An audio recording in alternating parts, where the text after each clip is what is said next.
Hi అందరికీ, my name is మేఘనా. Welcome to our channel. Mohammed Siraj ఒకప్పుడు పేరు పెద్దగా వినపడలేదు, కానీ ఈ మధ్య ఇండియాకి అన్ని ఫార్మాట్స్లో నెంబర్ 1 బౌలర్గా అయ్యిండు. టెస్ట్లో, టీ20స్లో, ఓడిఐస్లో ఎక్కడ ఛాన్స్ వచ్చినా తన సత్తా చాటిండు. ఓడిఐస్లో నెంబర్ 1 బౌలర్గా మారిండు. సేనా కంట్రీస్ అయినా లేక ఇండియా అయినా ఇండియాకి ఫ్రంట్ లైన్ పేసర్గా ఉంటుండు. ఆస్ట్రేలియా గడ్డ మీద గాబా టెస్ట్ గెలిచి ఆ సిరీస్ గెలవడంలో సిరాజ్ పాత్ర ఎంతో ఉంది. ఒకప్పుడు ట్రోల్స్కి గురైన మొహమ్మద్ సిరాజ్ ఇప్పుడు లెజెండ్స్ నుండి ప్రశంసలు పొందుతున్నాడు. ముందు మాట్లాడిన సిరాజ్ ఇప్పటి సిరాజ్, కానీ ఒకప్పుడు ఇదే సిరాజ్ కష్టానికి కేర్ ఆఫ్ అడ్రస్. అతని జీవితంలో చాలా కష్టాలు ఎదుర్కొని అతను ఇంతటి స్థాయికి వచ్చాడు. అట్లాంటి సిరాజ్ లైఫ్ నుండి మనం అందరం నేర్చుకోవాల్సిన 5 లెసన్స్ ఏంటో ఇప్పుడు ఈ వీడియోలో చూద్దాం. సో మన తెలుగోడే మనకు ఆదర్శం అవుతున్నాడంటే అంతకన్నా మనకేం కావాలి? సో సిరాజ్ లైఫ్ గురించి మాట్లాడుకునే ఈ వీడియోని మిస్ అవ్వకుండా ఎండ్ వరకు చూసి మన ఛానల్కి సపోర్ట్ చేయండి. Number 1, family is not an obstacle. Siraj వాళ్ళ కుటుంబం చాలా పేదరికంలో ఉండేది. వాళ్ళ నాన్న ఒక షేర్ ఆటో డ్రైవర్, వాళ్ళ అమ్మగారు వేరే వాళ్ళ ఇంట్లో పనిచేసేది. సిరాజ్ వాళ్ళ అన్నయ్య పేరు మొహమ్మద్ ఇస్మాయిల్. సిరాజ్ వాళ్ళ అన్న ఇస్మాయిల్తోనే చదువుకునేవాడు. మీరు సిరాజ్ వాళ్ళ ఫ్యామిలీ గురించి తెలుసుకున్నాక అతను ఇంత సక్సెస్ఫుల్ అవుతాడని ఊహించారా? చాలా తక్కువ మంది అతను సక్సెస్ అవుతాడు అనుకుంటారు. ఎక్కువ మంది నీ క్రికెట్ అవసరం అని అనేవాళ్లే ఉంటారు. కానీ సిరాజ్ లైఫ్లో అతని పేదరికం అతని క్రికెటింగ్ కెరియర్కి ఎప్పుడూ అడ్డు రానివ్వలేదు. అతని ఫోకస్ అంతా కేవలం స్కిల్స్ పైనే పెట్టిండు. సిరాజ్ ఎప్పుడు ఒకటే కల కనేవాడు. అతను ఎక్కడి నుండి వచ్చాడన్నది కాకుండా ఫ్యూచర్లో ఎక్కడ ఉండాలనే దాని మీద కాన్సన్ట్రేట్ చేసిండు.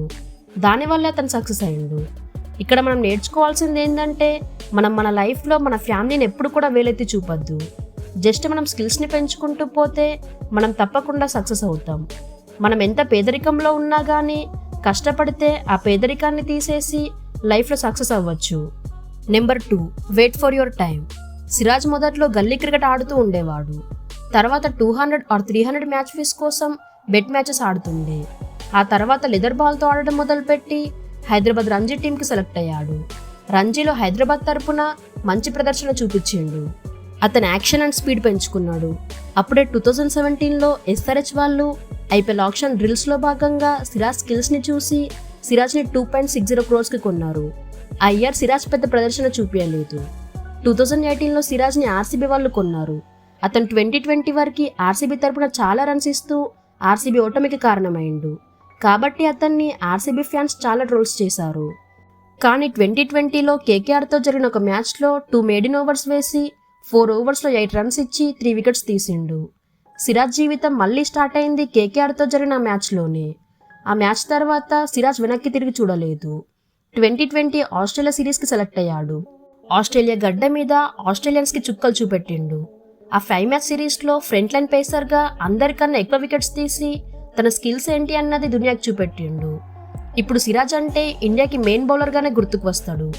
ఓడిఐస్లో అతి తక్కువ కాలంలో మెయిన్ బౌలర్గా మారిండంటే అతని కష్టానికి ఫలితం వచ్చినట్టే. అలా సిరాజ్ తన సమయం కోసం వేచి చూశాడు. ఎప్పుడైతే KKR మీద తన సత్తా చాటిండో అప్పుడే అతనికి అర్థమైంది తన టైం స్టార్ట్ అయిందని. అప్పటి నుండి ఇప్పటి వరకు సిరాజ్ ఒక గొప్ప బౌలర్గా ఎదిగిండు. మనం కూడా మన లైఫ్లో ఎన్ని కష్టాలు వచ్చినా మనకు ఒక టైం వస్తుందని వెయిట్ చేయాలి. ఒకసారి టైం అండ్ ఆపర్చునిటీ వచ్చినప్పుడు దాన్ని గ్రాబ్ చేసుకోవాలి. Number 3, make your parents proud. Siraj వాళ్ళ ఫ్యామిలీ గురించి మనం ఆల్రెడీ డిస్కస్ చేశాం. వాళ్ళ అమ్మ నాన్న పేదరికాన్ని సిరాజ్ తన కష్టంతో దూరం చేశాడు. హైదరాబాద్లో ఒకప్పుడు పని మనిషిలాగా పనిచేసే వాళ్ళ అమ్మకి అతనే ఒక కొత్త ఇల్లు గిఫ్ట్గా ఇచ్చాడు. ఒకప్పుడు బైక్ కూడా కొనే స్థాయి లేని సిరాజ్ ఇప్పుడు బెంజ్ కార్లో తిరుగుతున్నాడు. వాళ్ళ నాన్న కోరిక తీర్చడానికి వాళ్ళ నాన్న చనిపోయినా కానీ ఆస్ట్రేలియాలో టెస్ట్ సిరీస్ ఆడిండు. సో సిరాజ్ లాగా మనం కూడా మన జీవితాన్ని మన పేరెంట్స్కి అంకితం చేయాలి. వాళ్ళని ప్రౌడ్ చేయడానికి మనం ప్రయత్నం చేయాలి. మన పేరెంట్స్ గోల్స్ని మన గోల్స్ లాగా అనుకొని కష్టపడి అవి తీర్చాలి. వాళ్ళని గర్వపడేలా చేయాలి. Number 4, choose your mentor and friends. Siraj లైఫ్లో విరాట్ కోహ్లీ పాత్ర ఎంతో ఉందని తను చాలాసార్లు చెప్పిండు. విరాట్ కోహ్లీ ఒక అన్నలాగా, ఒక ఫ్రెండ్ లాగా, ఒక మెంటర్ లాగా అతని కష్ట సమయాల్లో బ్యాక్ చేశాడని సిరాజ్ చాలాసార్లు చెప్పిండు. RCBలో సిరాజ్ ఫెయిల్ అయినప్పుడు విరాటే క్యాప్టెన్గా అతని పైన నమ్మకంతో అతనికి చాలా గేమ్స్ ఇచ్చాడు. అతను కూడా కష్టపడి విరాట్ని తలెత్తుకునేలాగా చేసిండు. విరాట్ కోహ్లీ సిరాజ్ని ఎలాగైతే ఫ్రెండ్ లాగా, మెంటర్ లాగా బ్యాక్ చేశాడో మన లైఫ్లో కూడా మనల్ని బ్యాక్ చేసే వాళ్ళు ఉంటారు. ఎవరు మన మిత్రులు, ఎవరు మన ఎనిమీసో తొందరగా గుర్తించుకోవాలి. మహాభారతంలో అర్జునుకి కృష్ణుడు ఏ విధంగా ఉన్నాడో, సిరాజ్కి కోహ్లీ ఎలా ఉన్నాడో, అలా మన లైఫ్లో ఎవరున్నారో గుర్తించండి. Number 5, focus on skills. Siraj లైఫ్లో మనీ లేనప్పుడు అతన్ని కాపాడింది అతని స్కిల్సే. సిరాజ్ తన స్కిల్స్ పైన కష్టపడ్డాడు కాబట్టే అతను ఇప్పుడు ఇంతటి గొప్ప స్థాయిలో ఉన్నాడు. కోట్ల రూపాయలు సంపాదించుకుంటున్నాడు. స్కిల్స్ ఉంటే పైసలు అవే వస్తాయి, కానీ పైసలుంటే స్కిల్స్ రావు. అలాగే మనం కూడా స్కిల్స్ వెనకాల పరిగెత్తాలి, కానీ మనీ వెనకాల కాదు. ఇవే మన తెలుగోడి జీవితం నుండి మనం నేర్చుకోవాల్సిన 5 బిగ్గెస్ట్ లెసన్స్. ఒక క్రికెట్ అనలిస్ట్గా ఇవన్నీ నేను చెప్పడం నా ధర్మం. నేను ఇవన్నీ పాటిస్తున్నాను. ఇప్పటి నుండి మీరు కూడా పాటిస్తారని కోరుకుంటున్నా. మీకు ఈ వీడియో హెల్ప్ అయితే కమెంట్స్లో మీ హ్యాపీనెస్ని చెప్పండి. Thank you for watching.